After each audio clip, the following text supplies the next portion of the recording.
Alright mga ka-senior, April 22, 2026. Ang oras ngayon is 6 p.m. Andito ako sa Bambang. Kapansin-pansin ang karsada dito ngayon dahil walang gaanong bumabiyahe. Walang dumadaan. Bakit kaya? Ano kaya ang dahilan? Dati pag ganitong oras, halos siksikan na dito. Kahit maging dito sa Talipapanga, walang gaanong dumadaan. Pag ganitong oras, si peak hours na dito at dito madalas magka-traffic. Ngayon, napakaluwag ng kalsada, kitang-kita o kabilaan. Dito yan sa Bambang Talipapa. Ano kaya ang meron talaga? Ano masasabi mo? Yung iba baka doon na matulog sa evacuation.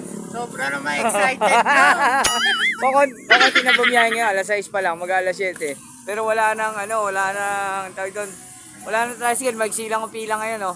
Kasi yung iba maaga natulog. Ayun, kaya naman pala na walang gaanong bumabiyahe dito. Nabalitaan namin na yung iba is gumarahin na at maagang nagpahinga at natulog. Preparasyon nila para bukas.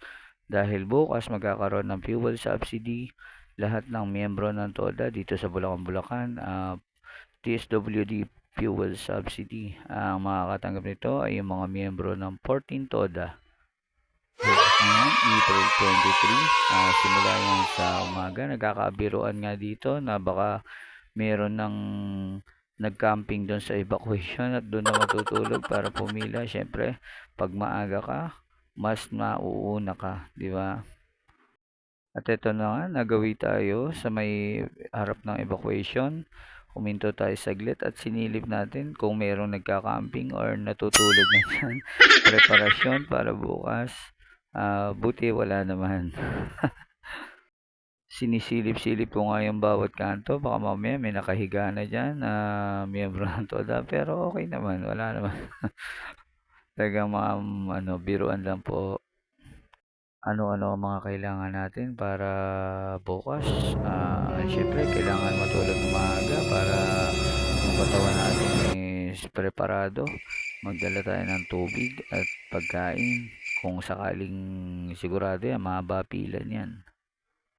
Di ba may nababalita na hinimatay sa ibang lugar habang nagbibigay ng fuel subsidy. Meron pang nawalan ng buhay. Para maiwasan natin yung mga ganon, kailangan nating maging preparado. At dito nga, ayan, halos wala ng tricycle ngayon. Talaga, nagsiuya na sila para preparasyon para bukas. Alright, eto na nga, pagkagising natin na maaga, dito na tayo dumiretso sa evacuation dahil dito gagawin ang DSWD fuel subsidy para sa mga miyembro ng TODA dito sa Bulacan. Ayun, nakita na nga natin dito yung mga tropa. Pagdating natin dito sa IBAC, diretso tayo dito sa pila na to at kumuha ng number. Pagkakuha ng number, akyat na tayo dito sa taas. Hanap tayo ng pwesto para maghintay. At dito nga pala, kasama ko si Paring Jessie. Dito na kami po pwesto sa itaas. At nakita namin yung mga kasama namin sa TODA. Tinignan namin kung anong number nila. Doon pala kami mapupunta sa dulong-dulo dahil ang bilang ko is 299. Yun ang ating nakuhang number. Ayan na, mukhang dudulo na nga tayo. At dito nakita natin si Pangulong Mokoy, isa sa pinakamasipag na Pangulo ng 14 Toda sa Bulacan. At sila yung nag-asikaso ngayong araw na to para mabigyan ng magandang pila ang lahat ng miyembro ng Toda ngayon. Kasama din dyan ng Pangulo ng Bagong Bayan, Pangulo ng Barangay Perez, Pangulo ng Taliptip, Santa Ines, Santa Ana. Alright. At dito nga kung mapapansin natin, habang tayo nasa taas, talagang puno na yung nasa baba.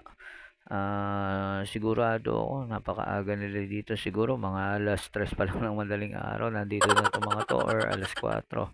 Kasi 5:30 kami nandito pero marami ng ito nga pala si Abbas, so yun, shoutout sa inyo.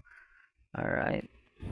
Eto na nga, habang nag-aantay kami ng paymaster, tumayo si ate sa gitna upang ipaliwanag ang rules and regulation ng pilahan upang maging maayos ang flow ng pagkuha ng fuel subsidy. Pinaliwanag din niya dyan kung paano kami pupunta sa harap, anong dadalhin, katulad ng pagdala ng Xerox copy ng lisensya na may 3 pirma at may number.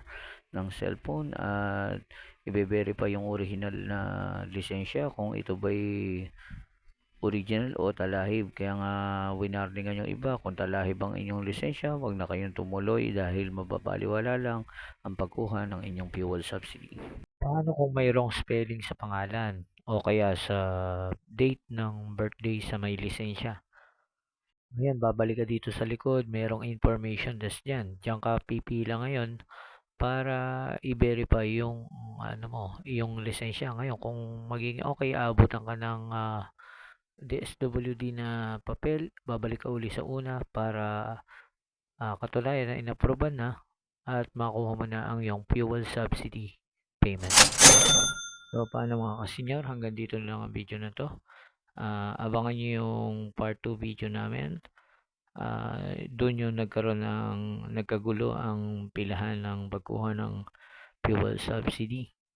Kung umabot ka sa video na to, please comment down below. Lagay mo kung tagasan ka at nakakuha ka rin ba ng fuel subsidy. Ito po si Senior Pacombo. Maraming salamat po.